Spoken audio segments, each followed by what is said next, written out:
नमस्कार बच्चों, मैं संगीता भालेराव मैडम कक्षा 6वीं बी और सी के बच्चों को गणित पढ़ाती हूँ। देखो बच्चों, पिछले वीडियो में हम लोगों ने समीकरण किसको कहते हैं और समीकरण किस तरह से तैयार किया जाता है इसके बारे में अध्ययन किया था। समानता किसको कहते हैं ये भी हम लोगों ने देख लिया था। अभी आज हम लोग देखने वाले हैं समीकरण का हल और तथा संख्या के लिए अक्षर का उपयोग। इनका हम लोग आज अध्ययन करने वाले हैं। तो देखो बच्चों, कभी कभी समीकरण में किसी संख्या के लिए अक्षर का उपयोग किया जाता है और समीकरण संतुलित रखने के लिए अक्षर का रखते हुए उस अक्षर का मान ज्ञात करना होता है और ऐसे ही अक्षर को चर कहा जाता है। और चर के जिस मान से समीकरण संतुलित होता है उसे समीकरण का हल कहा जाता है। और समीकरण हल करने का अर्थ होता है समीकरण के चर का मान ज्ञात करना, यानी उसका अर्थात उसका समाधान ढूंढना। तो देखो यहाँ पर समीकरण तैयार किया गया है और वो किस तरह से हल करना है वो हम लोग अभी देखने वाले हैं। जैसे कि पहला समीकरण है, देखो x धन 3 बराबर 7। अभी यहाँ पर x जो है चर है, इसका मान ज्ञात करना है। तो इसका मान ज्ञात करने के लिए हमें धन 3 की आवश्यकता नहीं है। धन 3 को निकालने के लिए धन 3 की विरुद्ध क्रिया होती है ऋण 3। तो दोनों पक्षों में 3 को घटाने का है।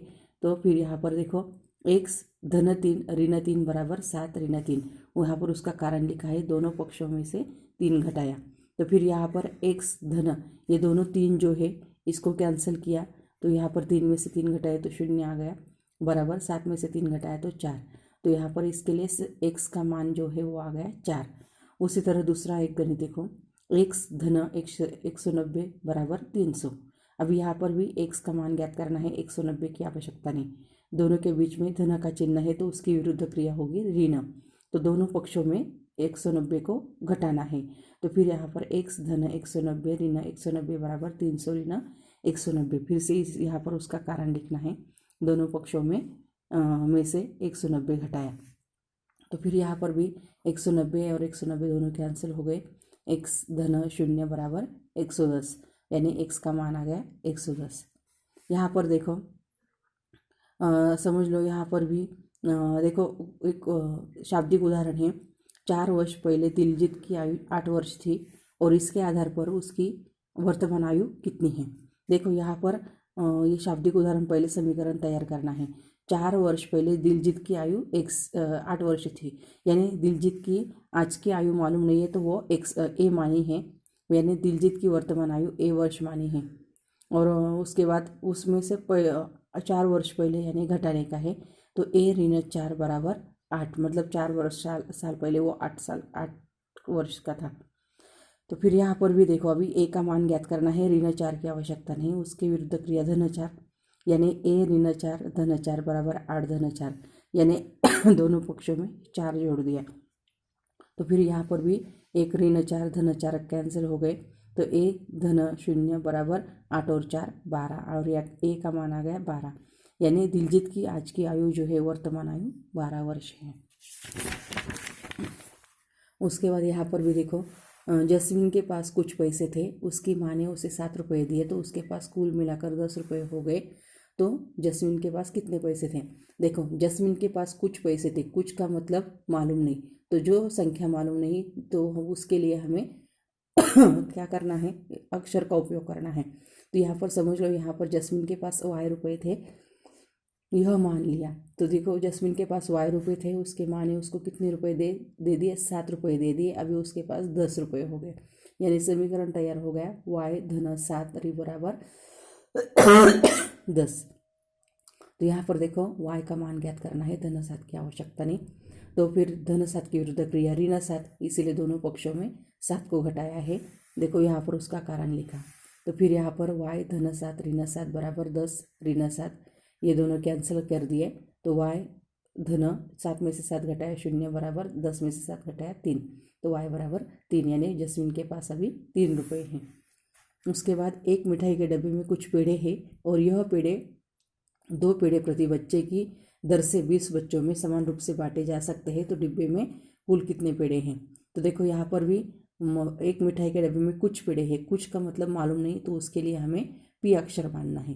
तो देखो समझ लो, मिठाई के डब्बे में पी पेड़े हैं और ये पेड़े 2 पेड़े प्रति बच्चे की दर से 20 बच्चों में समान बांटे हैं। तो फिर देखो कुल पेड़े कितने हैं 20, और एक बच्चे को कितने पेड़े बांटने हैं 2 बच्चे, यानी P/2 बराबर 20।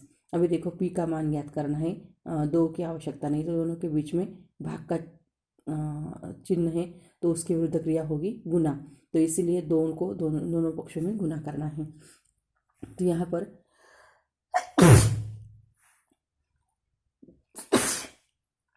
P/2 गुना 2 बराबर 20 गुना 2। तो फिर यहाँ पर भी देखो 2 एकम 2, 2 एकम 2, तो यहाँ पर रह गया सिर्फ P, 20 दूना 40, इसका मतलब डब्बे में 40 पेड़े हैं। उसके बाद देखो 5 चॉकलेट का मूल्य 25 रुपये है, तो एक चॉकलेट का मूल्य कितना होगा। अभी देखो 5 चॉकलेट का मूल्य मालूम है, लेकिन एक चॉकलेट का मालूम नहीं है, तो इसके लिए वह एक चॉकलेट का मूल्य के रुपये माना है। तो इसका मतलब 5 चॉकलेट का मूल्य कितना, तो यहाँ पर 5 गुना के बराबर 25। अभी देखो यहाँ पर भी के का मान ज्ञात करना है, 5 की आवश्यकता नहीं, दोनों के बीच में गुना का चिन्ह है, तो उसके विरुद्ध क्रिया होगी भाग, तो इसलिए दोनों पक्षों में 5 से भाग दे दिया। तो यहाँ पर देखो 5 एकम 5, 5 एकम 5, 5 एकम 5, 5 पाँचे 25। तो फिर यहाँ पर कितने रह गया, एक के बराबर 5, यानी के बराबर 5, तो इसलिए एक चॉकलेट का मूल्य कितना होगा 5 रुपये। तो इस तरह से हम लोगों ने ये समीकरण किस तरह से हल किए जाते हैं वो हम लोगों ने देखा है। तो अभी यहाँ पर प्रश्न संग्रह 27 में प्रश्न पहला दिया है, निम्नलिखित जानकारियाँ अक्षर का उपयोग करके लिखनी है। तो देखो यहाँ पर अक्षर का उपयोग करके समीकरण तैयार करना है, जैसे कि एक संख्या तथा 3 का योग का मतलब घटा, और एक संख्या के बदले में अक्षर माना है, तो समझ लो x धन 3। एक संख्या में से 11 घटाने पर प्राप्त होने वाला शेष, अभी एक संख्या मालूम नहीं इसलिए उसको y माना, समझ लो y में से कितने घटाए 11। उसके बाद 15 और किसी संख्या का गुणनफल, अभी कोई संख्या मालूम नहीं इसलिए उनका गुणनफल तो a गुना 15। उसके बाद किसी संख्या का चौगुना 24 है, किसी संख्या का चौगुना यानी क्या, तो कोई संख्या मालूम नहीं है इसीलिए समझ लो अभी उसको हम लोगों ने p माना, तो p का चौगुना कितना होता है, p गुना 4 बराबर 24। तो इस तरह से p गुना 4 बराबर 24, इस तरह से हम लोगों ने ये क्या किया, समीकरण तैयार किए हैं। तो इस तरह से देखो हम लोगों ने यहाँ पर जो भी मैंने आपको गणित हल समझाए हैं, ये सभी गणित आप लोगों को अपने कापी में लिखने के हैं। और उसके बाद प्रश्न संग्रह 27 का प्रश्न पहला जो है, जो मैंने आपको यहाँ पर करके दिखाया, वो आप लोगों को अपने नोटबुक में लिखने का है। और प्रश्न दूसरे से अगले वीडियो में मैं समीकरण किस तरह से हल किए जाते हैं ये मैं आपको बताने वाली हूँ। धन्यवाद।